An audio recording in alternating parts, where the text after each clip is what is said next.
Bismillahirrahmanirrahim. My name is Dr. Ali Amjad and I am Senior Registrar in Children's Hospital, Multan. Today we are going to discuss a very important topic of peds medicine.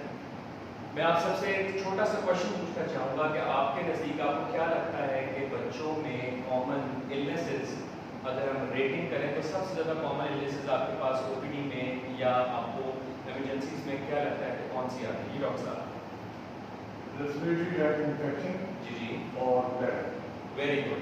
अगर हम discuss करें कि respiratory tract infections और diarrhoea ये दो वो major illnesses हैं जो हमारी पीडियाट्रिक पॉपुलेशन में सबसे ज़्यादा प्रिवेल करती हैं और यही सबब बनती हैं सबसे ज़्यादा ओपीडी विजिट्स का।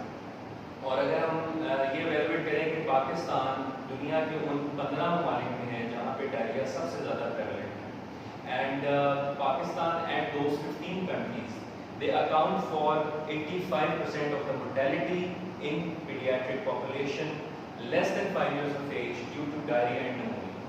So because of the burden of that disease, we have selected today's topic of discussion as childhood diarrhea. So let us proceed. हमारे learning outcomes क्या होंगे? हमारा target और focus ये है कि at the end of this discussion all the participants should be able to define acute diarrhea. Acute diarrhea है क्या? What signs can you identify of dehydration in a patient having diarrhea, and how can you classify dehydration on the patient? ये हमारे आज के topic के outcomes हैं and I believe कि at the end of discussion we'll be able to conclude these selective learning outcomes. So let's start our discussion. Doctor साहब मैं पूछना चाहूँगा आपके नज़दीक डायरिया क्या होता है? जी डॉक्टर साहब आप बताएं। Increased frequency of loose stools. जी जी। मतलब आपके नज़दीक ये है कि अगर इंक्रीज फ्रीक्वेंसी ऑफ स्टूल्स है तो उसको हम डायरिया का नाम लेबल करेंगे। WHO ने उसको रिफाइन करके आपके सामने एक और टर्मिनोलॉजी में दी है, but before going on to that we will start our discussion with a clinical scenario. ये एक छोटा सा क्लिनिकल सिनेरियो है कि a 3 years old boy whose weight is 12 kg presented in pediatric emergency with history of diarrhea from last 3 days. Stools are watery in consistency and does not contain blood in it.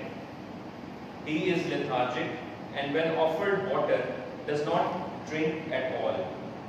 His eyes are sunken and skin pitch goes back very slowly. अभी आपको थोड़ा सा elaborative लग रहा है लेकिन ये एक जिसे कहते हैं कॉम्प्रिहेंसिव सिनेरियो है, इसको हमने लेकर चलना है to continue our discussion on childhood diarrhoea. इसमें जो की पॉइंट्स हैं उनको हम एक दफ़ा रिव्यू कर लेते हैं। ये डॉक्टर साहब अगर आप काइंडली इसको एक दफ़ा रीड कर दें दोबारा। A 3 years old boy, weight 12 kg, presented in pediatric emergency with history of diarrhea from last 3 days. Stools are watery in consistency and doesn't contain blood in it. He is lethargic and when offered water does not drink at all. His eyes are sunken and skin pinch goes very slowly. Very good. अब अगर इसमें हम एक की point review करें तो हमें पता चलता है कि 3 साल का बच्चा है जिसका वेट 12 kg है और उसको डायरिया है फॉर लास्ट 3 डेज। और अगर हम स्टूल्स की हिस्ट्री में जाएं तो स्टूल्स में ब्लड नहीं है which is important and the stools are watery in consistency. और इसकी जो क्लिनिकल पिक्चर है बच्चे की उसमें बताया जाता है कि he is lethargic, not able to drink and his eyes are sunken. तो इन बातों को आपने ध्यान में रखना है and let's continue our discussion. ये एक बच्चा है जो आपके सामने हमारे पास पीडियाट्रिक इमरजेंसी में आया और at the end of discussion I hope we will be able to answer our questions like what is the diagnosis, which signs of dehydration can you identify in this picture and classify dehydration according to IMNCI. ये doctor साहब कुछ देख के बता सकती हैं इसके अंदर कौन से साइंस आपको नजर आ रहे हैं कि बच्चे की लुक कैसी है या किस प्रॉब्लम के साथ आपको लगता है ये पीडियाट्रिक इमरजेंसी में आया हुआ है? Dehydrated doctor plus he has the sunken eyes. Okay इसका skin pinch भी दिखा रहे हैं इसमें जो कि very slow लग रहा है और बच्चा अनकॉन्शियस लग रहा है। वेरी गुड, काफी कुछ आपने बताया लेकिन हम इसको अब फर्दर डिस्कस कर लेते हैं। What is diarrhoea? जैसे कि हमने डिस्कशन से इंक्लूड किया कि increase frequency of stools is called diarrhoea, लेकिन WHO कहती है कि पैसेज ऑफ 3 और more than 3 loose stools in 24-hour period is called diarrhea. And any episode of diarrhea in pediatric population that lasts for less than 14 days and does not contain blood in it is called acute diarrhea. इसके साथ ही हमारे पास 2-3 terms और आ जाते हैं, यानी कि वो episode जो लास्ट करे लेस देन 14 डेज वो तो एक्यूट डायरिया, और जो 14 डेज के बियॉन्ड परसिस्ट करे उसको हम क्रोनिक डायरिया कहते हैं। इसी तरीके से अगर उसी एपिसोड ऑफ डायरिया में ब्लड आने लग जाए तो हम उसको लेबल करते हैं डायसेंट्री। एंड अगर एक एपिसोड ऑफ डायरिया परसिस्ट करे फॉर मोर देन 40 डेज और उसकी कॉज भी इन्फेक्शियस हो तो उसको हम परसिस्टेंट डायरिया कहते हैं। तो ये कुछ टर्म्स हैं जिनको हम डायरिया के साथ ही एक छोटा सा रिव्यू ले लेते हैं। एक और टर्म होती है जिसको कहते हैं पैरेंटल डायरिया। जैसे नेम इंडिकेटेड है कि पैरेंटल डायरिया का मतलब है कि diarrhoea which is associated with diseases outside the GI tract. मतलब आपने अक्सर देखा होगा बच्चों को निमोनिया होता है, ईयर इन्फेक्शन है, थ्रोट इन्फेक्शन है, और साथ में माँ कहती है कि बच्चे को डायरियल एपिसोड भी होगी। तो the major focus of infection does not lie within the GI tract, होता वो somewhere outside the GI tract है, लेकिन उसके बावजूद भी बच्चे को डायरिया होता है। That is known as parental diarrhoea. तो with this basic concept of diarrhea, let's proceed further. That what major signs of dehydration should we look for in a baby or in a child who is having diarrhea? जब भी बच्चे को diarrhoea हुआ तो हमें लाजमी देखना है कि बच्चे के साइंस ऑफ डिहाइड्रेशन हैं तो वो कौन से हैं। आपके पास कौन कौन से साइंस ऑफ डिहाइड्रेशन होते हैं? इसके लिए अगर आप देखें तो आपको पता चलेगा कि आपने तकरीबन 2 साइंस तो देखने हैं, एक एलिसिट करके खुद देखना है और एक आपने प्रोसीजर फॉलो करना है। आते साथ सबसे पहले आपने ओपीडी में देखना है कि क्या बच्चा लेथार्जिक अनकॉन्शियस है, is his general state is normal और ही इज रेस्टलेस इरिटेबल। इन 3 में आपने उसको डिफाइन करना है कि ये किस कैटेगरी में आता है। फिर आपने उसकी आईज को देखना है वेदर दे आर सनकन और नॉट सनकन। फिर आपने उसको अपनी ओपीडी टेबल पे लेटा लेना है और उसकी बेली पे स्किन पिंच करके उसको रिलीज करना है। अगर तो स्किन पिंच इमीडिएटली जा रही है तो ये एक क्लासिफिकेशन है।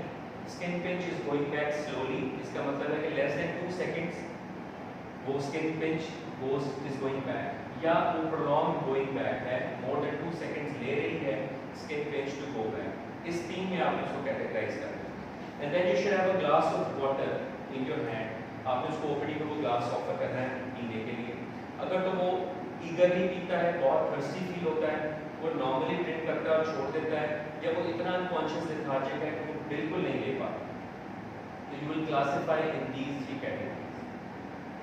डॉक्टर साहब अगर आप काइंडली साइंस ऑफ डिहाइड्रेशन को थोड़े भी हमारे लिए रिवाइज कर दें। इसमें एक तो अनकॉन्शियस जैसे वेरी गुड, बच्चा भी हमने देखा है जी जी। दूसरा उससे डिहाइड्रेटेड था। तीसरा उसकी जो स्किन जो थी उसको हमने जो बीच किया तो वो ऊपर उठी जी जी। तो उससे पता चला। तीसरा ये हमने लास्ट पार्ट उसको पेश किया, अगर वो शौक से पीता है, छीन के पीता है, तो फिर हमने उसको क्लासिफिकेशन देखनी है कि आगे कैसे। Very good. तो ये हमारे पास पैरामीटर्स है कि हमें उसकी जनरल वेलबींग देखनी है, उसकी थर्स्ट देखनी है कैसे है, उसका स्किन पिंच देखना है और उसकी आइज देखनी है कि वो सनकन है कि नहीं। तो इन 4 पैरामीटर्स से हम क्लासिफाई करेंगे कि क्या हमारा बच्चा नो डिहाइड्रेशन के साथ है, सम डिहाइड्रेशन के साथ है या सीवियर डिहाइड्रेशन के साथ। Very good.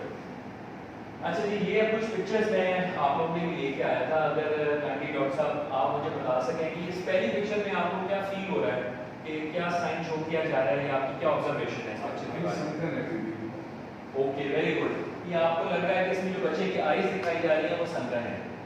जी डॉक्टर साहब, अगर आपसे मैं पूछूं ये सेकंड पिक्चर में क्या प्रोसीजर एलिसिट हो रहा है, क्या शो है हो रहा है, आपकी ऑब्जर्वेशन क्या है? स्किन पिंच डेमोंस्ट्रेट हो रही है। पहली उसकी फर्स्ट पार्ट में जो हमने स्किन को पिंच किया, सेकंड पार्ट में उसको रिलीज किया तो वो अभी सेंटर डाउन नहीं, गोज बैक नहीं। Very good, excellent. पहली पिक्चर में डॉक्टर साहब ने जैसे बताया हमारे पास जो क्लिनिकल साइन है सनकन आइज का वो बड़ा ऑब्वियस है, और दूसरी पिक्चर में जैसे आपने बताया कि स्किन पिंच डेमोंस्ट्रेट हो रही है कि आपने एग्जैक्टली किस साइड पे स्किन पिंच करनी है। Across the belly at the level of umbilicus आपने उसको पिंच करना है फॉर 5 to 10 सेकंड्स और फिर आपने इसको रिलीज करना है और फिर आपने देखना है कि वो कितने टाइम में सेटल होती है, whether it's settling immediately, it is taking more time than immediately but less than 2 seconds, or it is taking more than 2 seconds. उस बेसिस पे हमने इसको क्लासिफाई किया है कि क्या skin pinch is going back immediately, slowly और very slowly. जी, ये क्लासिफिकेशन है डिहाइड्रेशन। अब तक तो हमने साइंस ऑफ डिहाइड्रेशन आइडेंटिफाई करना सीखे।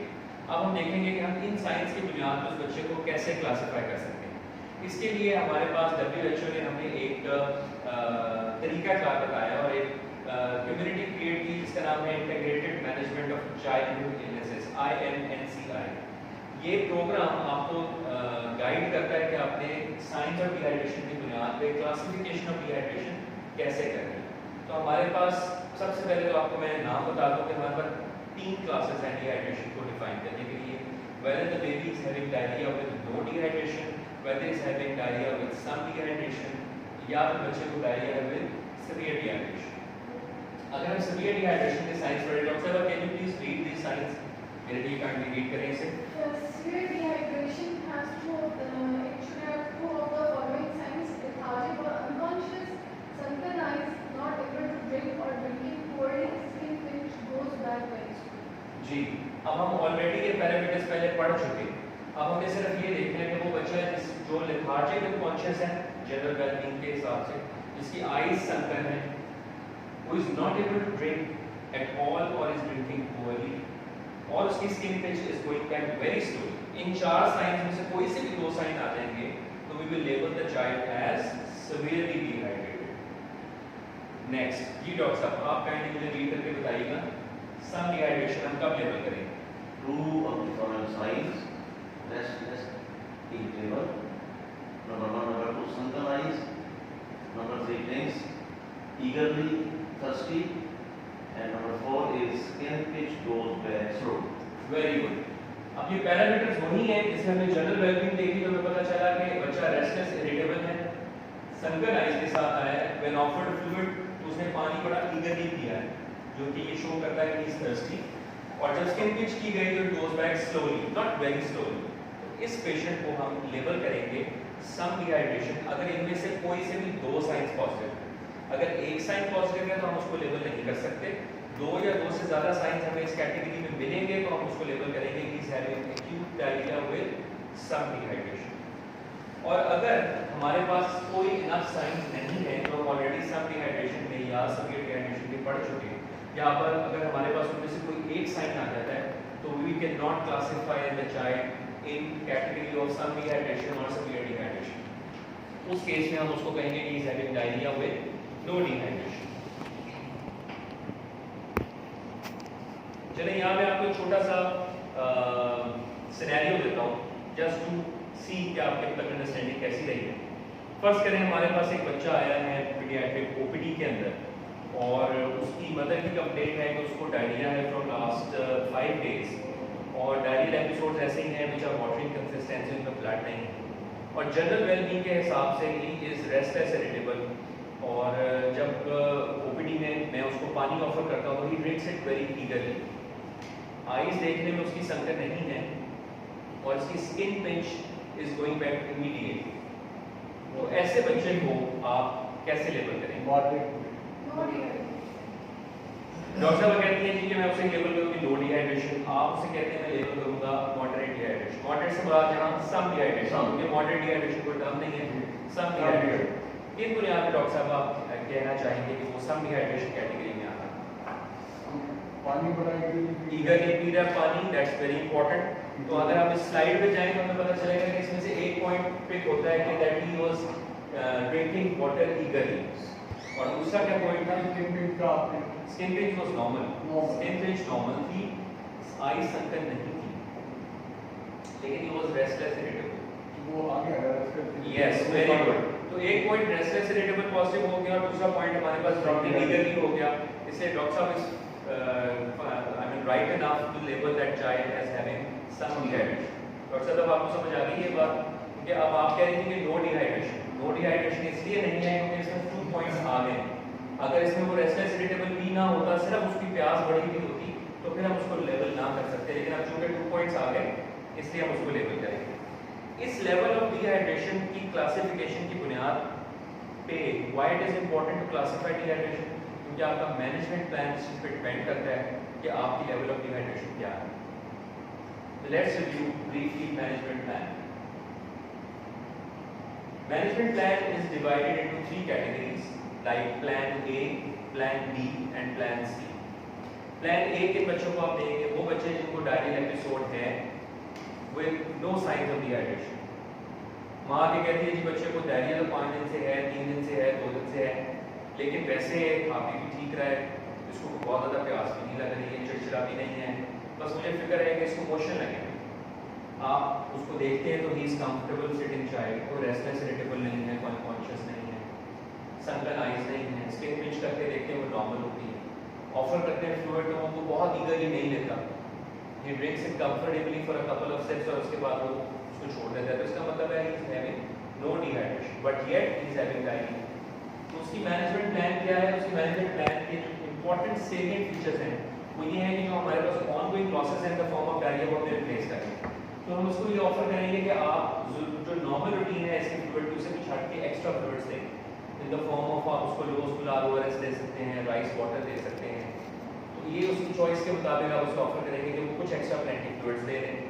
Plus zinc supplementation, WHO has clearly defined the role of zinc in the management of acute episode of diarrhea और ये उस ड्यूरेशन को शॉर्टन भी करती है और फर्दर नेक्स्ट एपिसोड को भी रिकरेंस को भी कम करती है. तो आप जिंक सप्लीमेंटेशन देंगे. अगर वो बच्चा छोटा है 6 मंथ से कम तो आप माँ को कहेंगे कि वो अपनी ब्रेस्ट फीडिंग कंटिन्यू करें. 6 मंथ से अबव है वो नॉर्मल फीडिंग जो फॉर्मूला कॉम्प्लीमेंट्री फीडिंग जो वो बच्चा ले रहा है वो लेता है. और आपने मदद को ये जरूर बता देना है कि वो कौन से साइंस हैं जिनके ऊपर आपने बच्चे को लेकर फौरी वापस आए. जी डॉक्टर साहब मुझे बता सकेंगे आप क्या लगता है वो कौन से साइंस हैं जिनके बच्चे को काउंसिल करेंगे कि आप वापस आए अपनी पिछली डिस्कशन तक जो अब तक हमने किया उसके मुताबिक? आई गेस अभी अगर वो नो डिहाइड्रेशन के साथ है तो अगर वो उसकी डिहाइड्रेशन इंटरवेट होती है वो स्ट्रेट डिहाइड्रेशन की साइंस या सब डिहाइड्रेशन की साइंस में जाता है तो mother should be done. Very good. तो अगर हम वही अपनी रिव्यू करें अपनी पिछली नॉलेज तो हमें पता चलेगा कि अगर किसी में सम डिहाइड्रेशन यानी कि रेस्टलेस इरिटेबिलिटी डेवलप हो रही है, if someone is getting lethargic, अगर किसी में skin pinch is going back slowly, तो ये वो साइंस है कि बच्चा फीड नहीं ले पा रहा तो आप मदर को काउंसिल करेंगे कि she should come back immediately, उसी टाइम फॉरी वापस आ जाए. ये मैनेजमेंट प्लान था हमारे पास उस पेशेंट के लिए जिसको डायरिया है with no dehydration.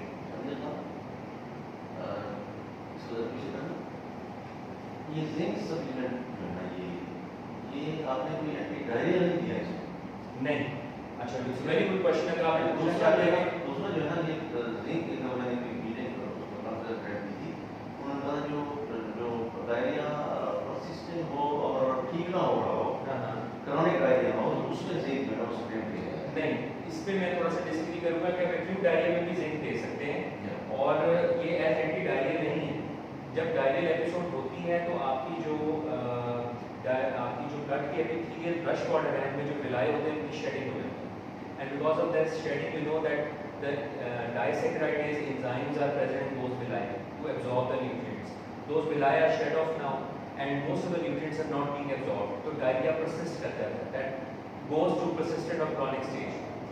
To prevent it from that and to allow the gut to heal ताकि रीएपिथेलियलाइजेशन जल्दी हो जाए, जिंक प्लेज द रोल. इसलिए ये आपके एक्यूट एपिसोड को भी शॉर्टन करेगा और रिकरेंस को और परसिस्टेंस और क्रॉनिक में जाने से भी पेशेंट को रोकेगा. तो ये जिंक डी और विटामिन ए इनका डिफाइंड रोल है in acute episode of diarrhoea. ठीक है, तो ये इसका मैकेनिज्म ऑफ एक्शन था. प्लान बी अगर हम देखें डिस्कस करें that is like diarrhoea with some dehydration. किसी पेशेंट में सम डिहाइड्रेशन के साइंस हैं तो उसकी क्या मैनेजमेंट होगी. इसके मुताबिक डॉक्टर साहब कैन यू प्लीज रीड क्या मैनेजमेंट प्लान लिखा हुआ है? Plan B And we give low osmolarity ORS by 75 milliliter per kilogram per day in 4 hours. That DHS after 4 hours. क्या समझ आई आपको? क्या लगता है इससे मुताबिक? 75 milliliter per kilogram body weight के हिसाब से उसको लो osmolarity ORS शुरू कर दें. जी ठीक है. और 4 घंटे तक लेते. ठीक हो गया. और 4 घंटे के बाद रीअसेस करेंगे कि उसकी हाइड्रेशन लेवल क्या है. Very good. और उसके मुताबिक आगे प्लान करेंगे. एक्सीलेंट, यानी कि अब हमने ये प्लान किया कि वो बच्चा जो सम डिहाइड्रेशन के साथ आया हमारे माइंड में है कि he is able to take something, वो कुछ ले सकता है पीने के लिए, तो हम उसको ऑफर करेंगे कि वो लो ऑस्मोलार ओआरएस से 4 आवर्स के अंदर और कितनी क्वांटिटी मिले 75 मिलीलीटर्स पर केजी। एग्जांपल ले लेते हैं हम, एक बच्चा हमारे पास आया है, से एग्जांपल 10 केजी का बच्चा है, तो आप डॉक्टर साहब क्या समझते हैं उसको कितना ओआरएस देंगे और कितनी ड्यूरेशन में देंगे?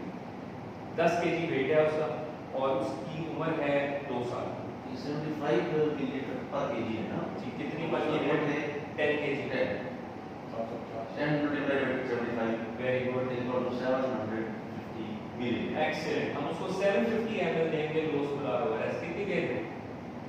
Frequent देंगे नहीं, एग्जैक्टली टाइम ड्यूरेशन लिखा हुआ है 4 hours. 4 आवर्स में हम उसको ये 750 ml देंगे और उसके बाद हम उसको रीअसेस करेंगे। Reassess. जब डॉक्टर साहब ने बताया फिर हम उसका दोबारा स्टेट ऑफ डिहाइड्रेशन असेस करेंगे और उसके मुताबिक हमने अपना प्लान, या तो प्लान ए पे शिफ्ट हो जाएगा तो उसकी डिहाइड्रेशन करेक्ट हो गई, और अगर वर्स हो गई तो प्लान सी पे शिफ्ट हो जाएगा। ठीक है, नेक्स्ट हमारी नेक्स्ट स्लाइड है जी, प्लान सी मैनेजमेंट क्या है? प्लान सी मैनेजमेंट है डायरिया विद सीवियर डिहाइड्रेशन। ऐसा पेशेंट जिसके अंदर डायरिया है और सीवियर डिहाइड्रेशन के साइंस हैं, डॉक्टर साहब आप पहले रीड कीजिए।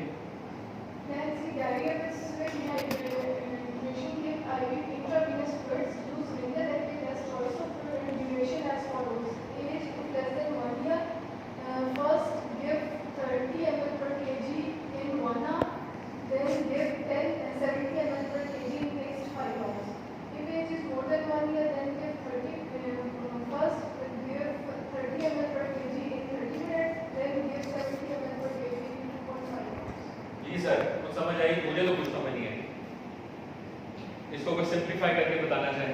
एज रिलेटेड है ना, अगर एज कम है तो फ्लूइड की मैनेजमेंट और है, ठीक है, और एज ज्यादा है 1 साल से तो फ्लूइड की मैनेजमेंट। एक्सीलेंट, यानी कि एक पॉइंट हमारे पास ये आ गया कि एक तो मैनेजमेंट जो प्लान सी है वो एज डिपेंडेंट है कि वो बच्चा 1 साल से छोटा है या 1 साल से बड़ा है। 1 साल से छोटा है तो आप ये देखेंगे टोटल ड्यूरेशन जो करेक्शन है टाइम वो 6 घंटे बनता है, ठीक है, 1 आवर एंड 5 आवर्स। और अगर 1 साल से बड़ा है तो उतना ही फ्लूइड आपने देना है 3 घंटे में, 30 मिनट्स एंड 2.5 आवर्स। अब हमारे पास क्वेश्चंस कुछ राइज करते हैं, फ्लूइड देना कौन सा है, क्योंकि ये वो बच्चा है जो ओरल नहीं ले सकता, उस अनेबल टू टेक ओरल, और अनकॉन्शियस है, लेथार्जिक है, मुझे आईवी फ्लूइड देना है, तो कौन सा आईवी फ्लूइड देना है मुझे? Very good, preferably Ringer liquid नहीं अवेलेबल, तो सेकंड ऑप्शन है हमारे पास नॉर्मल सलाइन। फिर अगला क्वेश्चन आता है कि कितना देना, तो हमने उसको देना है 100 ml पर केजी के साथ। प्लान बी में हमने पढ़ा था कितने ml पर केजी से देते हैं प्लान बी में? 10, नो 75 ml पर केजी से, यहाँ हमें देना है 100 ml पर केजी से। Severe case है। और उससे अगला क्वेश्चन हमारे पास दिमाग में आता है कितनी देर में देना है, हाउ मच ड्यूरेशन, वो हम पढ़ चुके कि वो एज डिपेंडेंट है। अब हम ये भी देख लेते हैं कि हमने क्वांटिटी कितनी कितनी देनी है इन सेगमेंट्स में। अगर एक बच्चा 1 साल से छोटा है और वो सीवियरली डिहाइड्रेटेड है तो हमने उस 100 ml पर केजी में से 30% यानी कि 30 ml पर केजी पहले घंटे में और 70 ml पर केजी बाकी 5 घंटों में देते हैं। और अगर वो बच्चा 1 साल से बड़ा है तो हमने उसको वही 30 ml पर केजी पहले 30 मिनट्स में और बाकी 70 ml पर केजी 2.5 घंटों में देते हैं। ये थोड़ा सा माइंड स्टॉर्मिंग है, इसको एक छोटी सी तरह के एग्जांपल से हम सॉल्व करने की कोशिश करते हैं। एक बच्चा आया आपके पास से, एग्जांपल वेट उसका 10 केजी ही है, एज उसकी 2 इयर्स ही है, और ये वही बच्चा है जो हमारे पास अभी ओपीडी में आया। हमने उसको अपने ओपीडी में 75 ml पर केजी से फ्लूइड दिया था प्लान बी के तौर पर, he was in category of some dehydration, और हमने 4 घंटे के बाद रीअसेस किया तो ही बिकेम लेथार्जिक और वो मजीद वहाँ पे फ्लूइड ओरली नहीं ले पा रहा, उसके डायरियल स्टूल भी वहाँ वर्सन हो गए और हमने उसे कैटेगराइज कर दिया कि अब ये सीवियरली डिहाइड्रेटेड। अब आप मुझे बताएं कि एक 2 साल का बच्चा जिसका वेट 10 केजी है उसको हम फ्लूइड मैनेजमेंट प्लान सी के मुताबिक कैसे देंगे, कौन सा फ्लूइड देंगे और कितनी देंगे? 1 बाय 1 आप बताएं कि उसे कौन सा फ्लूइड देंगे? रिंगर ही देंगे। Very good sir, Ringer liquid देंगे, और उससे कितनी क्वांटिटी में देंगे? 150 नहीं, हमने उससे 2 years उसकी एज है। 2 इयर्स उसकी एज है और सीवियर डिहाइड्रेशन का फ्लूइड है। तो 75 multiplied by 10 into 100, 100 ml per kg. यहाँ हमने डिस्कस किया कि हमने उसको 100 ml पर केजी से देना है, 10 केजी उसका वेट है, 750 हो गया। 1 लीटर होगा, 1 लीटर होगा। 100 ml का kg से दिया, 1 लीटर। 10 kg उसका वेट है तो 1 लीटर होगा, 1000 ml हो गया। 30 मिनट में अब आप ये बताएं इसको कितनी ड्यूरेशन दे दें? 2 साल का बच्चा 1 साल से बड़ा है, इसलिए टोटल 3 आवर दे देना। Very good. अब उसको हम डिवाइड कैसे करेंगे?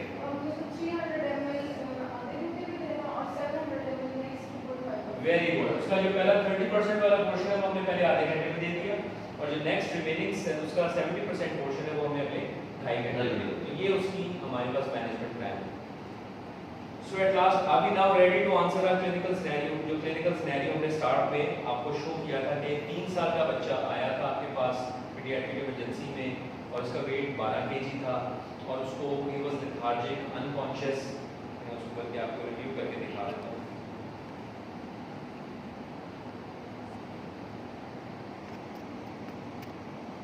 और stools were watery in consistency and does not contain blood in it।